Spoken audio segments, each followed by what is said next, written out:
Good afternoon, everybody. Welcome to the council meeting held on Wednesday the 17th of September. Welcome councillors, staff, media and all those listening, guests and all those in the room and all those listening in from home. I'll call for apologies, but there is none. We're all here. Extraordinary business. Councillor Wilson. Thank you, Mr Mayor. Can we have a discussion on where the public can find out the level of nutrients in our drinking water supplies? Because there is some concern out there, and I'd just like to understand where they can find that information.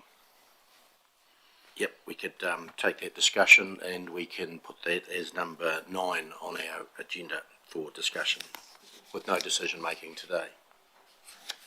Right, sorry, no. We'll make it a number 8A. Put it on there. So 8A, that will be, do we need to move in a second for that? Yes. There we are. Move in a second, we receive that. Extraordinary business. Councillor Cameron. Councillor Wilson, all in favour, please say aye. Carried, thank you. We'll make that 8A. Declarations of interest, and I'll give notice that I'll be declaring an interest in item 16 and we'll leave the meeting and the Deputy Mayor will take the chair for that item. Any other declarations of interest? Today's agenda? No, confirmation of the minutes. And we're looking for accuracy in them on page 3, page 4, page 5. Move in a second that these are true and accurate record of that meeting held on Wednesday the 3rd of September 2025. Councillor Cameron, Councillor Todd, all in favour, please say aye. Against, carried. Thank you. Moving into reports. And we're on page 6 and we've got Ashburton Aviation Museum loan request. Mr Mayor, just before we go there, can I just ask item, what is it?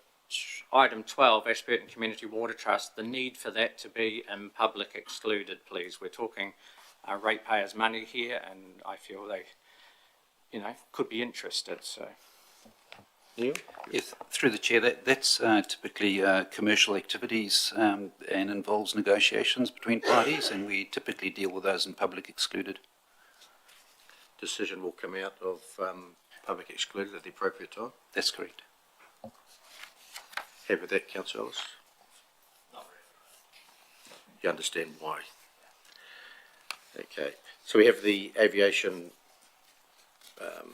Museum, Ashburton Aviation Museum loan request. We've got a report there on page 6. We have Deputation with Owen Moore here.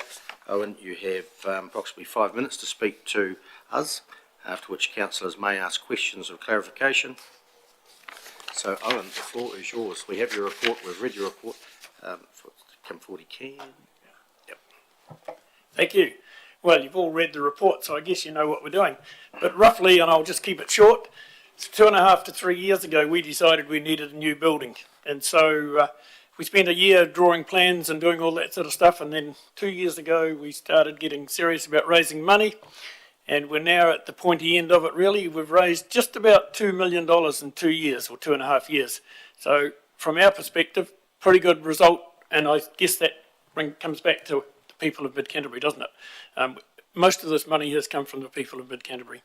So currently the building is all locked up. It is mostly all framed up inside. And we're at the point where we are now going to start and do the reception. And we are going to finish the reception completely. So carpeted, walls, painted, plastered, heat pumps in there, all of that. We are, because of the timing when we got their money, when we got the previous money that we came from the Mid-South Canterbury Trust, Lion Foundation and another trust out of Christchurch, we can't reapply to those trusts for money for at least until the end of October, and it won't be heard until November, so that money won't come until the end of the year. And so the application that we're looking for some money is more about timing rather than the fact that we don't have the money.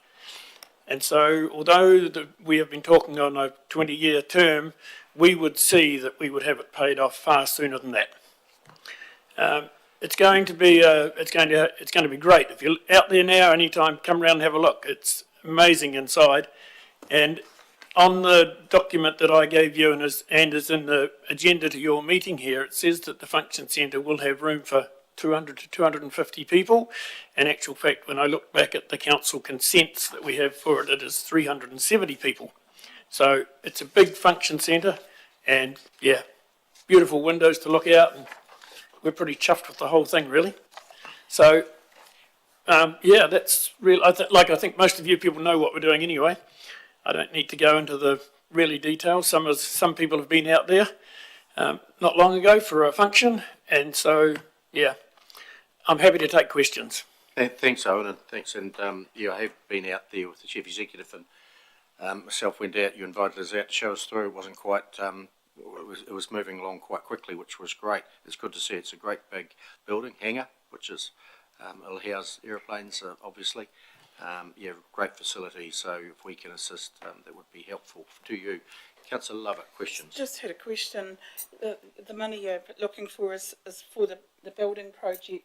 Will that encompass the land around the building, or No. the building and reinstating that? The money that we're looking for will allow us to finish our reception, and that's what it will be used for, to finish all that. It's all got to be lined, it's got to be plastered, it's got to be painted, it's got to have carpets on the floor, it's got to have heat pumps in it. So for all of that sort of stuff, that's what the money that we're looking for will be used. We're hoping that we will still gather more, and in fact, just 2 nights ago, a very kind gentleman plopped 50,000 into our bank. So we will have more, but there is a lot to do outside the building, which we will do as we can afford it, out of our own funds. Thanks. Councillor Todd. Thank you. I'll declare I do support this request, Owen, but I suppose is your request to council what I would call the last port of call? Like you've burnt all their options out, and this 100,000 is the last opportunity to finish the job as such. Pretty much, but we will have some more applications that are going into the other trusts, and we feel comfortable that we will get that. And so with the money from this district council and the money from the other trusts, we will have, our budget shows as being in surplus. We've got more than we need to spend, but only by $3,000 or so at the moment, but that will improve over time. So we do want to get it finished to a point where it's nice outside as well, aesthetically, and, you know, the car park all finished and that sort of stuff. So I wouldn't say it's the last port of call, but it's certainly just helping us get to the end where we need to get to. Councillor Hooper. Thank you. One of the things I love about your project is the local, how you've had all the local subbies out there and builders and what have you. Is that still on trend? It is indeed. The only subcontractors we have had were the roofers out of Christchurch. The only ones that have come out of Christchurch. Everybody else has been, apart from our fire alarm, which is going in at the moment, but everything else has come from local people. I always had a policy that if we were raising money locally, then we should spend it locally. Thank you. Owen, you said that the loan, it's basically a bridging loan, Yes. I think. Yes. Yeah. Yet in our recommendation, it's for draw down from 20 years from the date. If we change those 20 years to 5 years, would that be upset you? I don't think so, but it might be 7, might be better, but it wouldn't upset us if it came to 5. I'm sure we could do it. Yep, just 20 years is a long time. It is, we wouldn't want it for that length of No, time. and you indicate you would repay sooner, so. Yep. Yep, we may look at a 7 number, perhaps. Councillors, further questions, councillors? No, thank you very much. Thanks for coming in. Thank you for the good work you're doing out there. We do appreciate that on behalf of the community. So, and well done for the achievements you've got so far. So, well done. Thank you. Thank you. And more than we welcome. should thank Tony for all the work she's put into this application. We'll do that later. I'm sure you will. Thank you. You're more than welcome to sit in the back and listen to the decision. Yeah. Thank you. Councillors, we have an item number 5 there. Ashburton Aviation Museum loan request. Tony, welcome. Anything further to add to the report? Nothing further to add. I guess just to explain the rationale for the terms that we've got in here, they were based off what we entered into the agreement with the Rakaia Sports Complex. That was our most recent example of when we had offered a loan like this. So we just use similar terms, but they can be amended as you see fit. Okay. Questions, Councillor Lovett? Oh, sorry. Oh, no, wait, you're getting way ahead of us there. Questions time, councillors. Councillor Mackel. I see a letter Owen put into the report was the additional space will also act as a community asset, providing a function centre with a modern kitchen and toilets with the ability to seat, Owen said, 370 people. The upgraded facilities will enhance the museum's capacity to host groups, provide convention centre for local events and function as a potential civil defence hub in the event of a major disaster, which would be a great asset to the council. You've got a question coming? My question is this a community initiative? I'm not sure if the officer can answer that. If so, if we go down to the next part of the agenda, number 6, and cruise down to page 22, Mr. Mayor, there's an unspent mayoral discretionary fund of 39,000. If it's a community initiative, would that potentially be able to go to this museum? Potentially not. It wouldn't meet the criteria. Why not if it's a community initiative? Yeah, you need to see the criteria for the mural fund. I'd be appreciative if you looked into that and We Had a can good certainly think look into it, but I know it would not fit the mural fund. okay, cheers. It's an emergency mural fund. Thank you. Questions, councillors? I've one quick, Tony, if the 2.2, if the term was put to 7 years instead of 20, you would see no issue with that from an officer perspective? Through the chair, no, we can make that change. Yeah. Councillors, I think question time is over. Thank you, Tony. If anyone would like to, Councillor Lovett is, and you may want to change one number. Yes, I'd like to recommend the recommendations we've got here and change the 2.2 expiry date as to 7 years. Did you say 7 years? 7 years. Yeah, Yeah, thank you. I'm happy with that. And do we have a seconder for that? Councillor McMillan? Thank you, I'll second that. Councillor Lovett, would you like to speak to the motion? Yeah, I'm really in support of this, and I think we've got some very dedicated people out there at this museum. They're working away with a great vision for the district, and this is going to be a major part of our tourism, and we're having people coming here especially to view these planes and that, and I think we're very lucky to have this group of people out there working away tirelessly. Councillor Ellis? Thank you. I also speak in support of this. I think this sets an example for a lot of other groups that are out there that things can be achieved by hard work and dedication, and instead of, in the first instance, coming and asking for handouts, going out and helping yourself first, I think is a fine example to have been set. So I'm fully in support of this. Councillor Cameron? I speak in favour of the motion. I think we're all very proud of the Aviation Museum, and we all talk about it when we're out of the district and when we're promoting our region. So, congratulations to you both.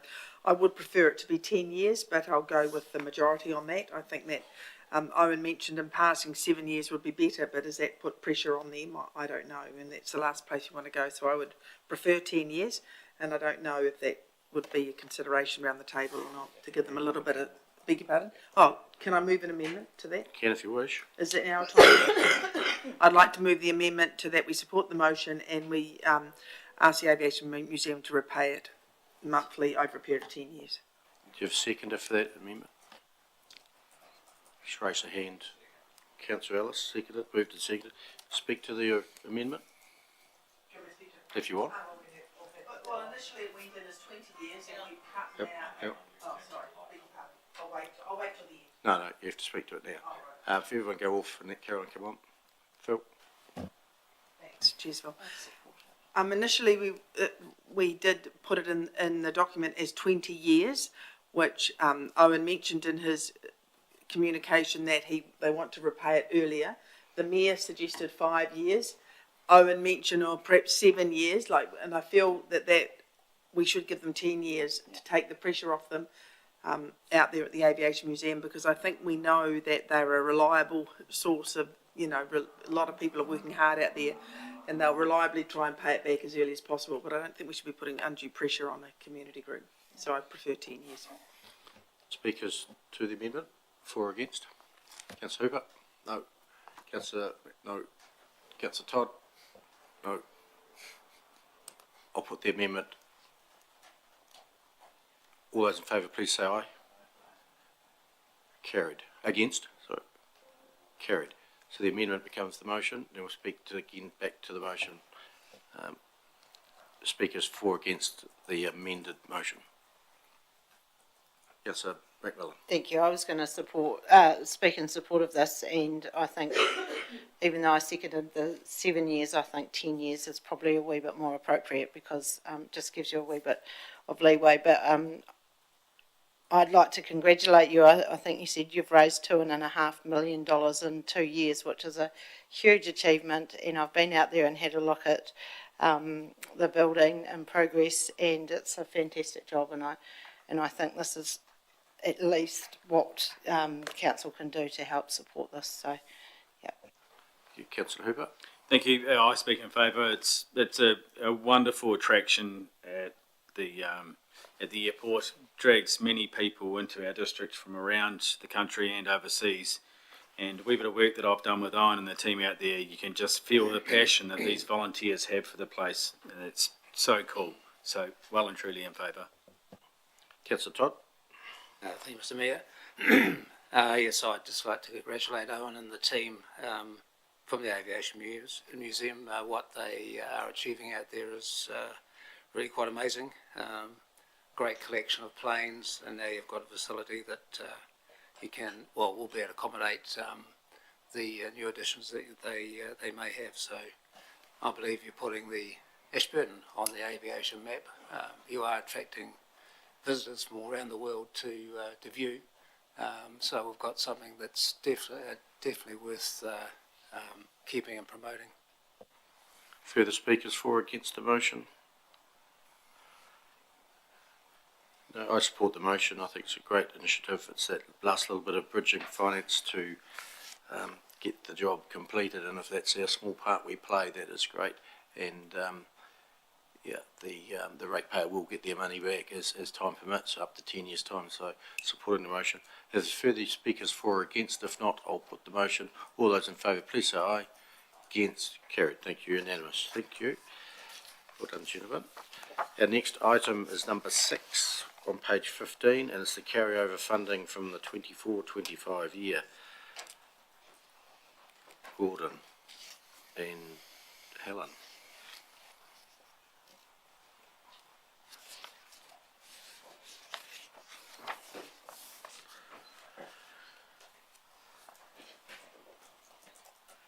Good. Anything further to add to your report?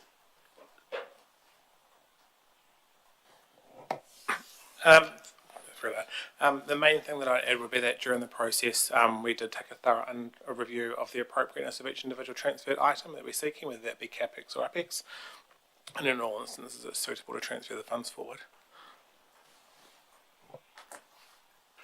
Questions, councillors?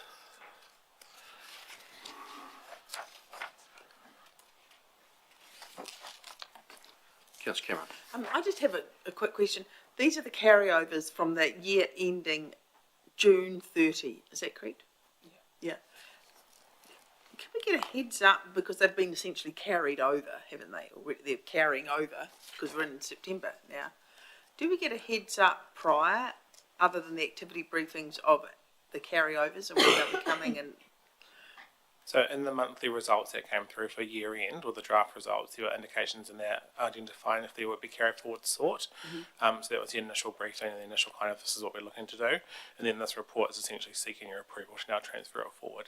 These amounts are not yet confirmed, though that's what we're seeking today. So the carryovers, there's been no spending in those buckets, if you like, subsequent to 1st of July. And Do you understand what I'm saying? yeah. Yeah. Potentially, in some of them there will be, because we've got committed contracts and the wheels keep turning despite the formalities of having approval. Some of them, those projects haven't been started at all. We've been waiting for the situation to change, but definitely. There's been delays due to whatever reason. Yeah. May I ask him one more question, Neil, please? Yeah. So the carryover money, where is that now? Is that in, like, where is it? It's operational money, I'm assuming. Is it in the bank or? It's a combination depending on how the project or the expenditure was originally proposed to be funded. So we carry over the funding associated based on what was approved through the annual plan or the LTP. Okay. So CapEx, for example, is largely loans or renewals. So that the loans funding hasn't been drawn down. It will be drawn down. But we've already rated for that. Exactly. Yes. Yeah. So and one more question, which is a tag on, and be my last question for this topic. With regards to the carrot, which have already been rated for and people have already essentially paid for, what about inflation in some of those projects? How has that been dealt with? Because the costs may well have increased depending on the initial proposal. Yep. So I think if we look at the AAGM project, which has been carried forward year on year, we have seen the issues around continually carrying forward. So we have discussed this as a management team. The budgets that are here today are based on what budget was remaining and what is required to complete the project. So some of them may be at risk because of inflation. But going forward, when we are alerted to the need to carry forward, we would ideally look to budget through the next annual plan for those rather than put them through as carry forwards. Thank you, and I'll be having a conversation about that later. So just clarifying, if in the table there it says it's committed, that means the project has started and it is underway, and it'd be unwise to cancel it. But if it says required, it means the project hasn't yet started and could be cancelled if councillors wished. Potentially, it's probably worth a conversation and for the GM to be able to comment on that as well. Right, thank you. Councillor Wilson. Thank you for that. I'm probably confused why you're asking for forgiveness and then you're asking for approval. So the forgiveness bit is everyone that's committed is effectively, we have no say in that because it's been spent. Why do we not get this report prior to the end of the seat in a year when you know that things aren't going to be done? Why does it take so long? It's September now. We process our year end, our financial transactions right through July, early August, and look at what our capitalisations are. It's just the time frame of when we could close off the year and then know what was spent against the budget to be able to then prepare this, work through with the team quite closely and schedule it into a council meeting. So it has been through a very thorough process to question what is required. And another question if I may. Some of these costs are, I understand, like if I use the mini golf one, that's a good example where we committed X $500,000 and it straddles 2 years, so I understand that. But some of the others are operational where it's an underspend in that department. It's being used to prop up, you could say, operationally overspend. Is it so? Those ones, they treated the same, or why aren't they just put into the next year's budget, sort of, and have to increase the next annual plan? The annual plan's already been set, so this is a request for funds over and above the annual plan. The rationale for each of those items is presented here in the report, and we're more than happy to answer if there are any specific questions. Things do change during the course of the financial year, and funds may be appropriated for different things or to deliver the same thing in a different way. And it's about addressing those things as that information comes to light. Just to be clear, then, these funds in the operational have already been collected in the last financial year. If they are rate funded, yes. Loan funded things, no. We don't draw down debt until we actually require that. But what you will have funded in the previous financial year on the capital is the interest portion. No, here we actually don't fund interest for drawdowns for the current year, so it's quite unusual that I've come across, and this is the way that we treat it. I'm used to my previous councils, we actually do rate 6 months worth of interest for loan funded projects. Here, we don't add that to the budget. I was on the understanding we did rate 6 months of that, which that is what used to happen going back some That's time. not happened in the annual plan. Perhaps the annual plan time that gets picked up. It used to have 6 months of interest calculated on capital items. Councillor McMillan. Thank you. Just a couple of questions. So the mini golf there's 500,000, which has come out of the reserve contribution. I don't know if we've had any costings or how much the actual amount's going to be, but does the remainder get returned back to the reserve? We would only draw down the amount that's required from the reserve to fund the project. Thank you. And then just another question. The Methven Community Board have a discretionary fund, and usually the remainder of that gets carried over, but I can't find it, but that may just be me, or do we actually manage to spend the whole amount this time? Tony? Thank you. Through the chair, I'm very pleased to say that they spent all their funding in the right financial year this time. That's excellent. Thank you. Councillor Todd? Oh, thank you. Just to remind me what something is. On page 23, item 29, what is the submission for processing project? It's only 11,700, but I just don't know what it is. What page? Page 23. Thank you. Through the Tony? chair. So this was a project that we identified in the 24-25 year. It's when we get our submissions in, what you actually get as the final product as elected members to read. At the moment, it's a very manual process. So we've been seeking the market, looking at the market to try and understand, okay, how can we do this using the technology that's available? We have finally found a product, and we're busy implementing that right now. So what that means is the collation and the analysis of the submissions that we receive in terms of how we slice them down and start to give you the information that you need to be able to make your decisions from. It's going to be far more automated than what we have done in the past. The benefit with the solution that we've found is that does apply to the grant system as well. So we're going to do a 2-for-1. Just on page 20 and 17, talks about the future strategic approach for forestry, determine year 1 of the 21 to 31 long-term plan. That's 4 years ago. Has there been no progress? Or is the 21 to 31 not correct? Through the chair, I'm coming in probably without the history behind me. I am aware that we are currently working on the future strategy of the forestry. It's a project that was underway at the end of last year, and we are working on it as we speak. I'm not sure about that 21-31. It could have been 24-34. I think that might be more accurate.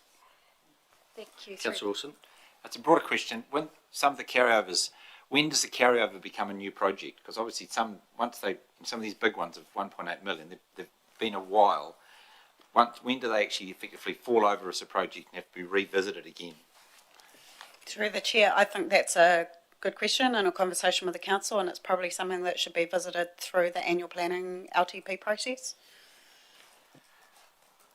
Under bullet point 17 again, the council is going to resolve through the long-term plan alternative management operational models for the airport. Has that started yet?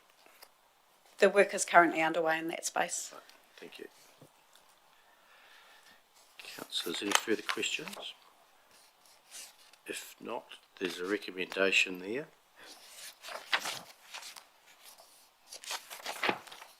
On page 15, the council approves the carryover funds of 8.3 million for CapEx and 100,000 for OPEX. So I'd like to move. Councillor Brown. Seconder, Councillor Todd. Thank you. Open for debate. Councillor Wilson. Yes, I approve. Whatever it is. I think it's a good idea to have the carryovers, but I also believe that we need to have more rigour around them, because it becomes a bad word as a slush fund. If we don't do a project, it just sort of gets pushed forward. We haven't done a project, there must be a reason therefore perhaps should come back to council and we re-look at it and say, well, maybe it wasn't a good idea at the time, or maybe it needs to be revisited at a council level rather than just pushed forward indefinitely. Yeah, perhaps it might be a indication for management that they, through the reporting, through the activity briefings, that these particular projects are itemised and progress is given on them, because they are itemised in the annual plan. It might be just a little bit of a street thing, so perhaps take that back for new council. Yes, if I can just mention that when the variance reports are presented to council, we typically have the managers identifying if there's a permanent variance, if they can foresee due to issues during the year. So it is highlighted and identified as soon as they're aware of it, just so that it's not a surprise at the end of the year. Councillor Cameron? Thank you. Through the chair and to everybody, I think we need to support these carryovers in this time, but I think also we need to be more vigilant that the projects that we commit to in the year are actually undertaken in the year, and they're not allowed to be delayed and delayed and delayed. Some of these carryovers, there may be better ways or more cost-effective ways to undertake these projects now, and we need to revisit them rather than just mindlessly carrying them over. And I think we just have to be very careful about how carryovers are dealt with in the future, and also what projects are undertaken. And if we can't do the project, then we don't do it until the year in which we rate for it and take money for it. And I do worry that they're still fit for purpose 3, 4, 5 years down the track, and that do they need revisiting? Fast forward to this year, we're just about 3 months into this financial year. In the annual plan, we will have had projects identified. They should have been started. You need to make sure that they're being reported on in probably your November financial variance report. Should be signalling if they're going to make it or not, because the year is marching away on the project's timelines. Councillor Todd. Thank you. I'm in support of the motion. I just note that $5.3 million relates to water projects, which we have to do anyway, so definitely in favour. Councillor Ellis. Yes, I'm also in support. I think every time we get this report, I think we try to say, look, we'd like to see better next year and get more projects done on time, but there will always be some external influences that will hold some of those things up, but others are getting the forestry report done and the elderly housing report done. I'd like to see some of those things sped up a bit and done on, in a speedier manner, I think, so we can move forward with some of those things. Noted. No further speakers for or against. I'll put the motion. All in favour, please say aye. Against, carried. Thank you. Next item, number 7, the adoption of the Artificial Intelligence Policy 2025. Gordon and Tanya.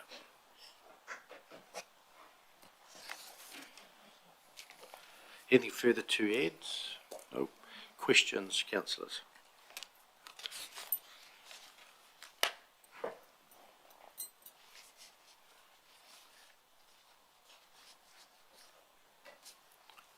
Oh, sorry, Councillor Lovett.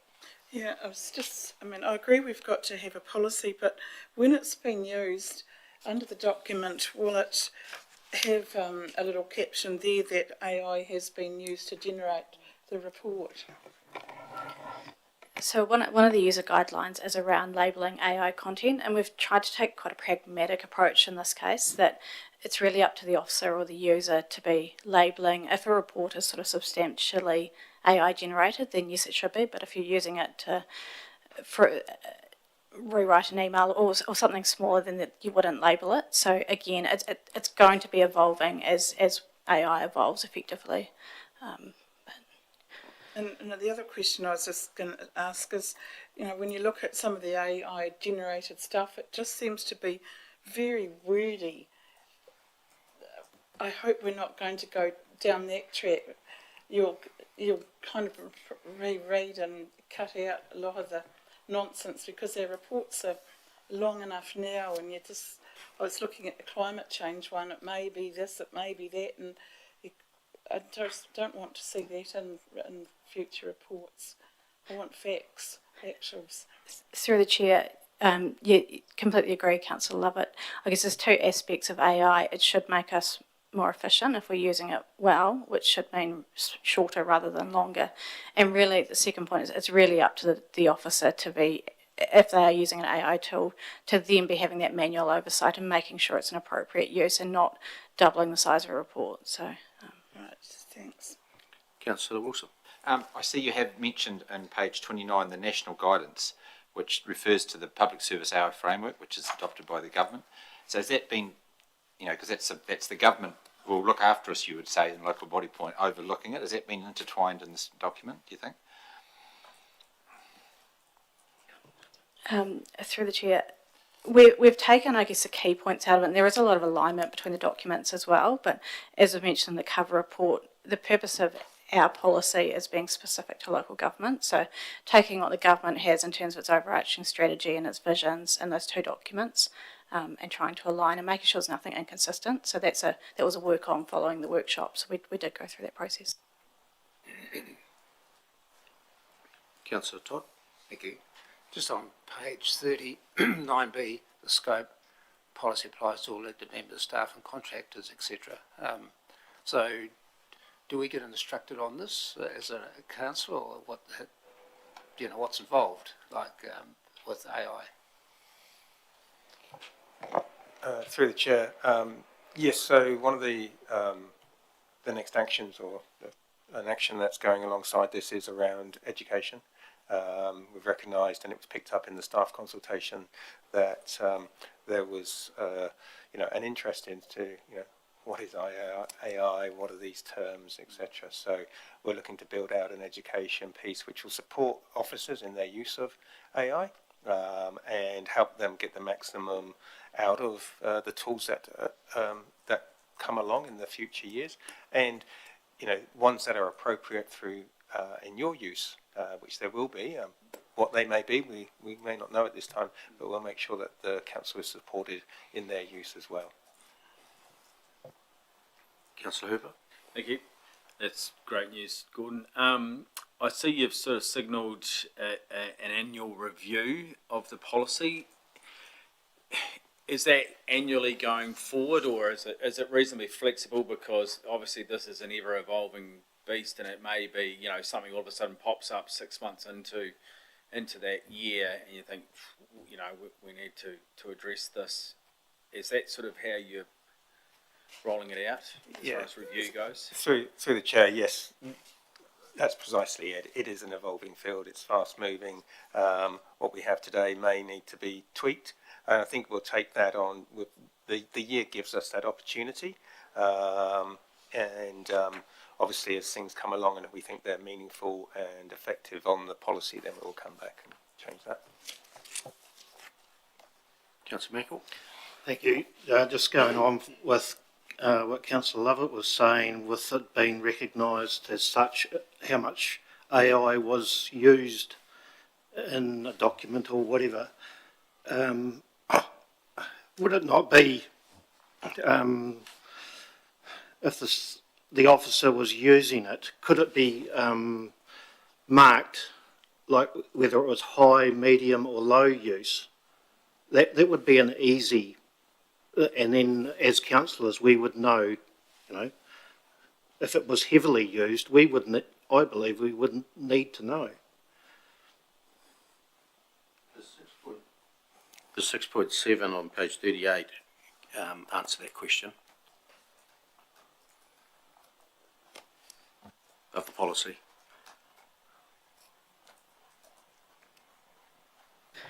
Through the chair, this probably comes back to my point earlier about we're really at the start of this journey. Understand your approach and the need for wanting that transparency. I think we'll do our best to educate officers around use, and whether we need to adapt that part of the policy to give councillors more comfort going forward. It's definitely work on something for us to consider. At this stage, we're trying to keep it pragmatic and open to give us a flexibility. And allow officers and yourselves to make judgment calls we deem it to be appropriate. We've certainly seen other examples of other councils where they are footnoting reports saying co-authored by AI. We're not aware here where we've actually done, actually written reports with AI, so it hasn't been a need to be that detailed. So. So if adopted today, the policy becomes active and will be reviewed in 1 year's time. So you'll have a year of using it and ironing the fish hooks out of it, and then coming back for adjusting if need be in a year's time, which is probably appropriate. Through the chair, yeah, it definitely is. And at the moment, Gordon in particular is looking at internal governance frameworks around how we can actually set up and make some progress, particularly with staff. So we're really, like I said, start the journey, but really enthusiastic about how we can make this work for staff. Yeah, in the we use Microsoft here, so they got Copilot's part of that. There's a free version, as mentioned here. There's a paid version. How much is the paid version? Through the chair, we procure Microsoft licensing through the DIA and the government's agreement with Microsoft, so we piggyback off price advantage through sort of the bulk of people doing that. The same applies for Copilot. Currently, the Copilot license is in the region of $500 per user per year.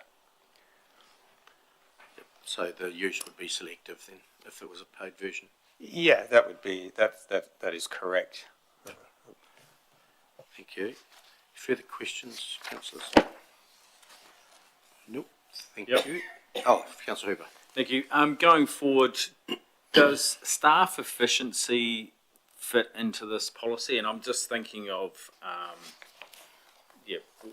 nobody likes to talk about AI taking over people's jobs, but I mean, it's signalled.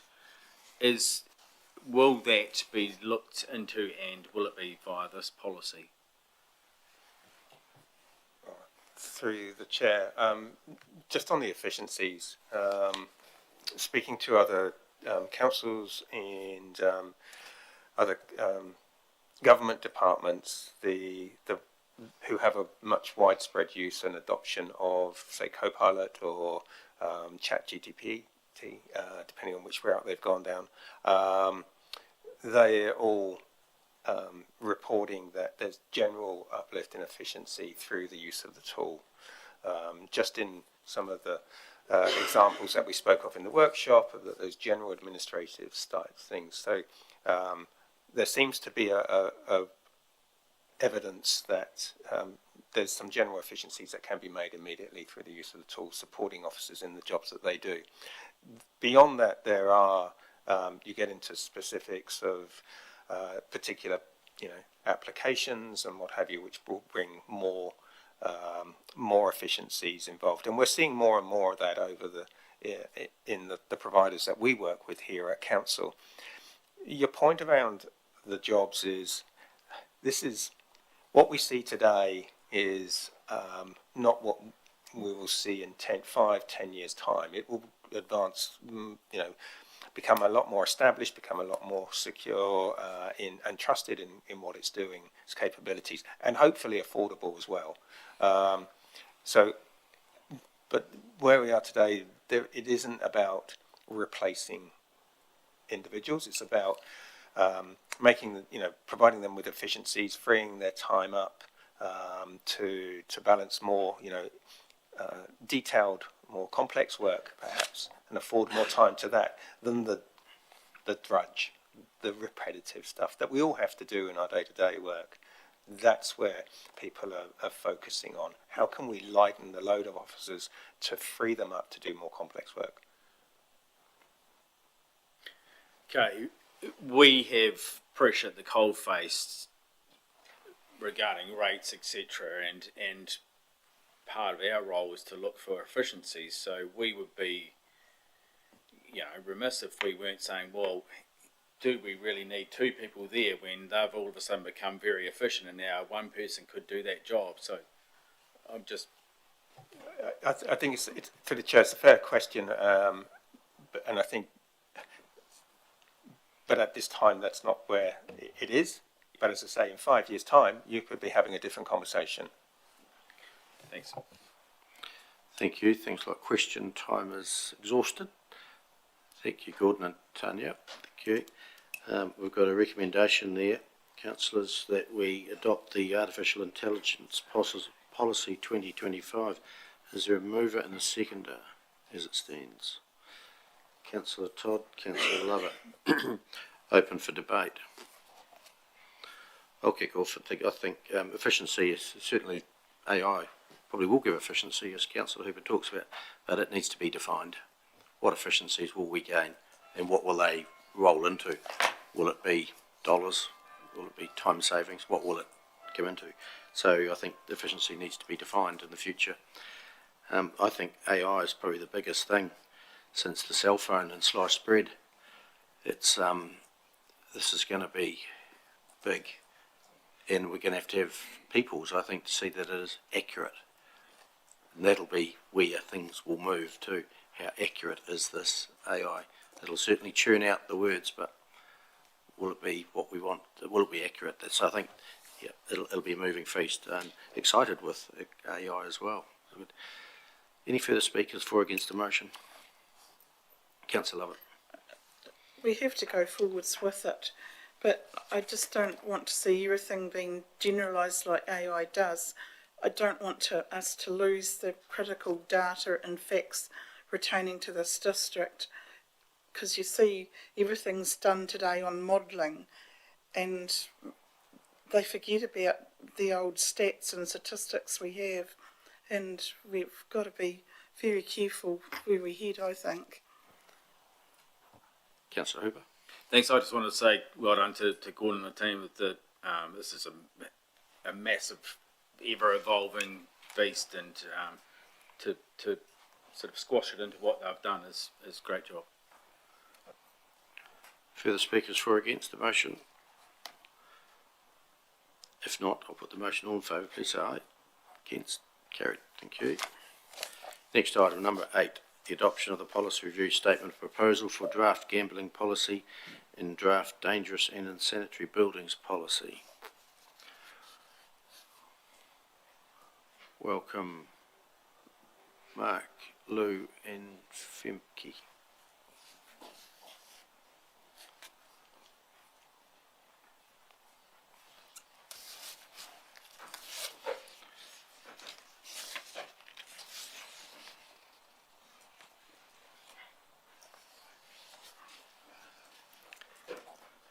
Anything further to add to your report, Rick? Nothing further, thank you. Good. Questions? Councillors, questions? Councillor Ellis. Thank you. Regarding TABs, and I know at this stage there isn't a standalone TAB in Ashburton, but council can have a say on where a TAB goes. Can we make any comment on the way they behave?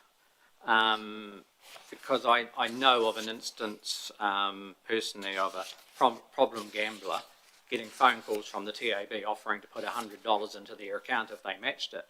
Now, to me, that's not good behaviour from an agency encouraging that sort of gambling. So under the harm minimisation regulations, that kind of behaviour I think you'd find would be prohibited.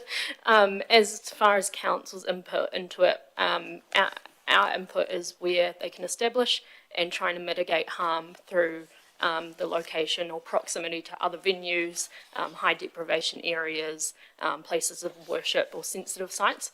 So in terms of our role, that's where we would come into that. Councillor Cameron. Thank you. On page 138 of 144 in the policy itself, it's got numbers of gaming machines to be allowed. New venues shall be permitted a maximum of 5 gaming machines. Existing venues with licences issued before October 2001 with 9 or more gaming machines shall be permitted to increase the number to a maximum of 18 machines.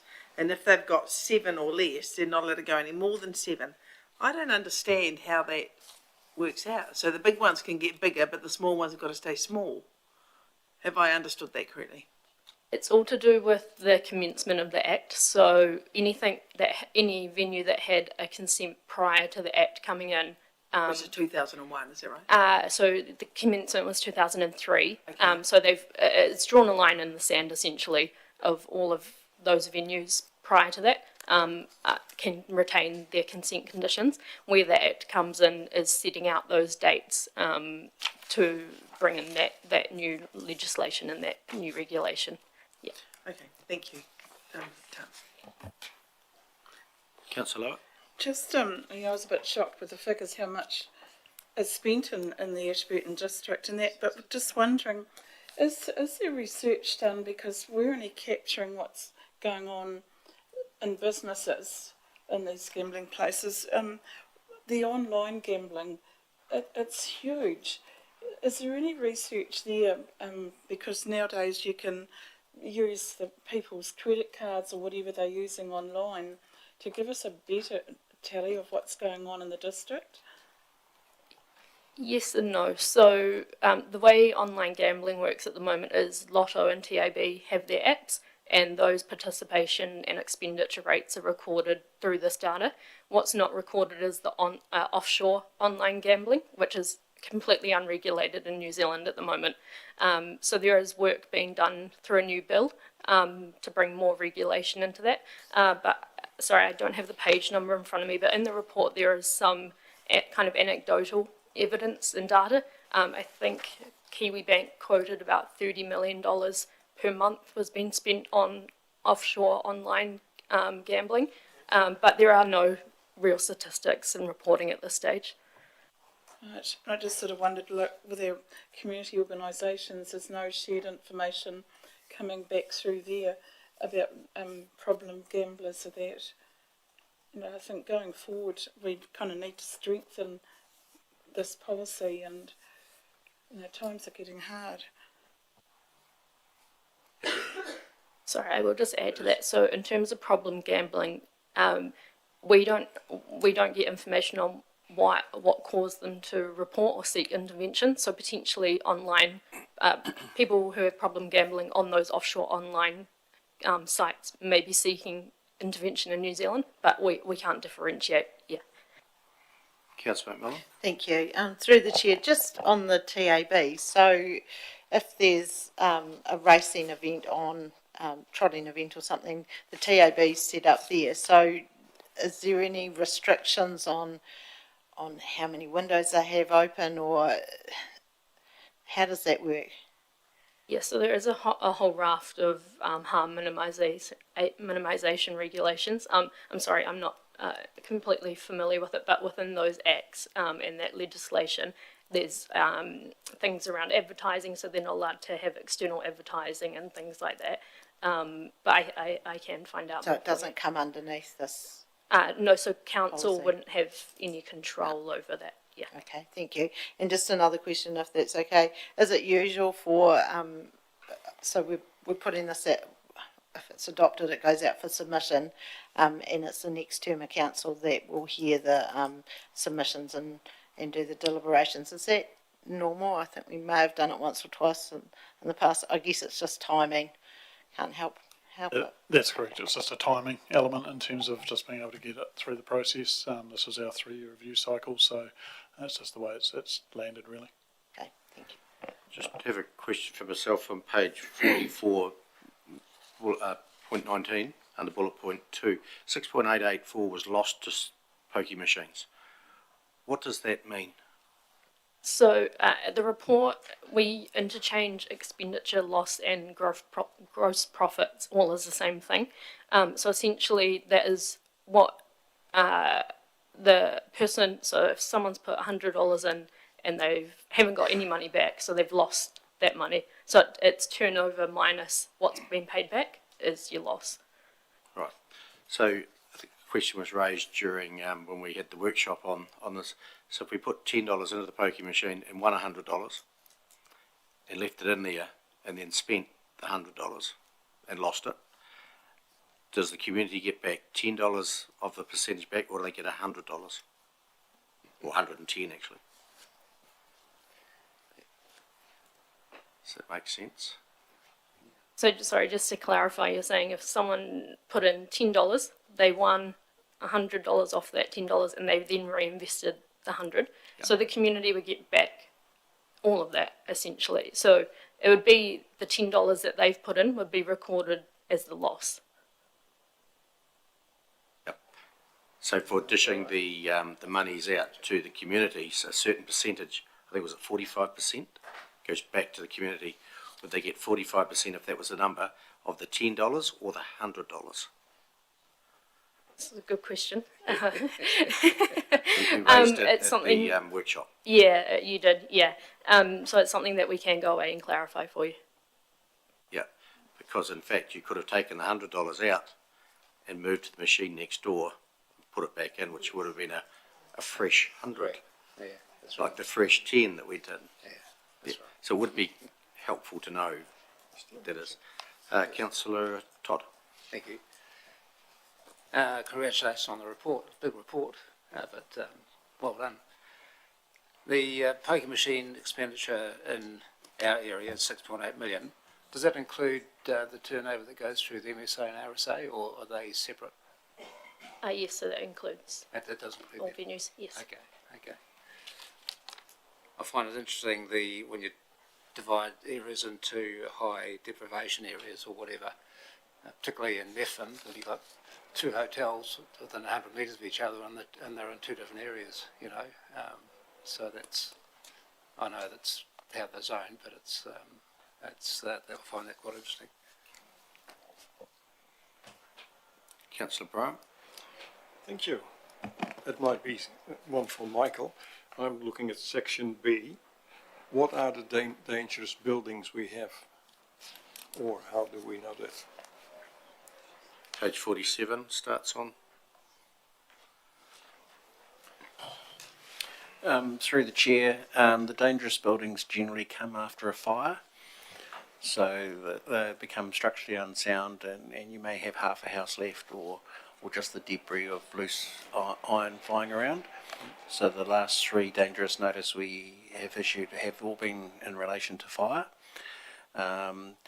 Generally, to classify a dangerous building, it's quite a high threshold.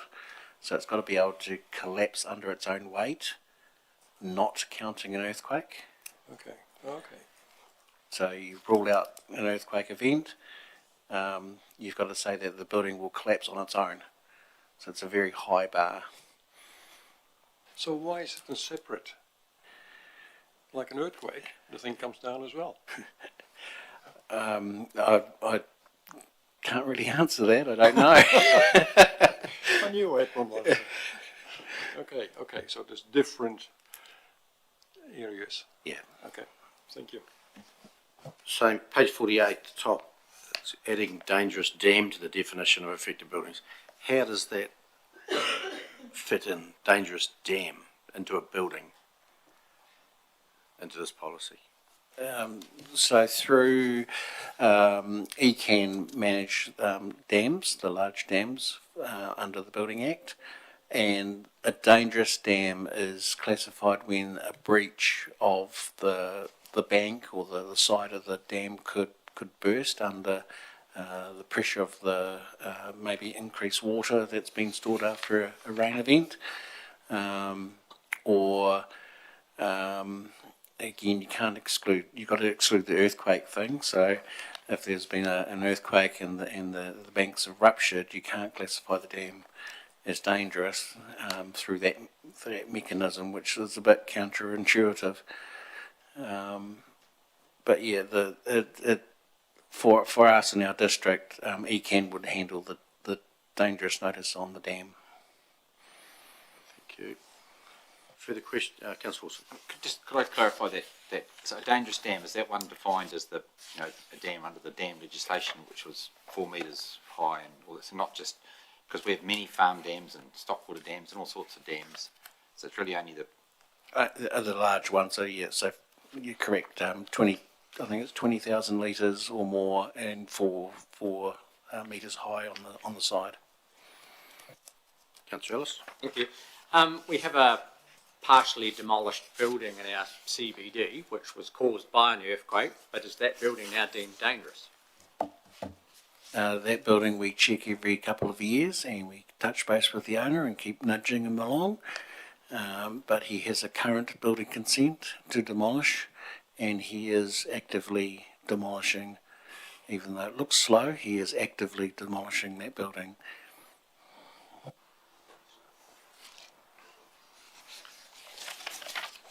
further questions? Doesn't look like it. Thank you all. Okay. We have a recommendation there on page 40. Have a mover and a seconder that we receive the 2025 Class 4 Gambling Social Impact Report and approves the policy review statement for public consultation on the draft gambling venue policy and the draft dangerous and insanitary buildings policy. Councillor McMillan. Happy to move. Councillor Cameron. Thank you. Open for debate. Councillor Wilson. I support this thing because one of the most important things to me is that we've put a cap on it of 20 venues, but it does allow some room for movement. So venues that don't have gambling machines can actually apply for them, and we're not creating a gold rush where if there's only, say, one space, everybody would rush in to grab that space, whereas venues know that if their situation changes and they wish to put 5 gambling pins in, there is room to do it, but under quite tight controls that we've put in place. Further speakers for or against? This will go out for consultation and there'll be a hearing in the new term of council. I'll put the motion. All in favour, please say aye. Against? Carried. Thank you. We've now reached the end of the open... Extraordinary business. Councillor 8A. Councillor Wilson. With today, and it'll be in the news that ECAN has declared a climate emergency, which you may disagree or agree with that. A nitrate emergency. Nitrate emergency, sorry, that was a climate one last time, so they seem to have lots of emergencies. I think that's going to put a level of uncertainty into our communities as to what our nitrate levels are, and as a responsible water provider to our public, we need to make sure that people understand and can see what the levels are so that they can be assured that the water they're drinking is safe. I was at an event the other day where people were saying don't drink the water, and it's on one of our brand new water supplies, which we've spent a lot of money and a lot of effort to make it a very high quality drinking thing. So it'd be great if we could understand how the public could see those nutrient numbers and be assured that the water is safe. So what are you asking for? Could those numbers be, they are publicly available, obviously. Could they be on the website, or what way could, so that if a school was concerned that its water wasn't safe, and rather than saying the water's not safe and putting angst into the children in the community, they could look at the website and go, yes, the water is safe because that's what it is. Mr. McKen? Yeah, through the chair. We have made them available at our Three Waters Committee meeting, but we are working on having a system where this can automatically feed into our website so that people, the community can get access to that information as the water sampling test results come in. So that is underway and we hope to have that soon. Just to give reassurance to the community now, have you got some numbers for what the Ashburton drinking water supply is now for nitrates? Just to put it in perspective, the New Zealand Drinking Water Standards sets a maximum acceptable value of 11.3 milligrams per litre of nitrate, nitrogen. Our results are well below that typically. Ashburton, is somewhere around the 1, 2 and 3, roughly, so significantly lower than the 11.3.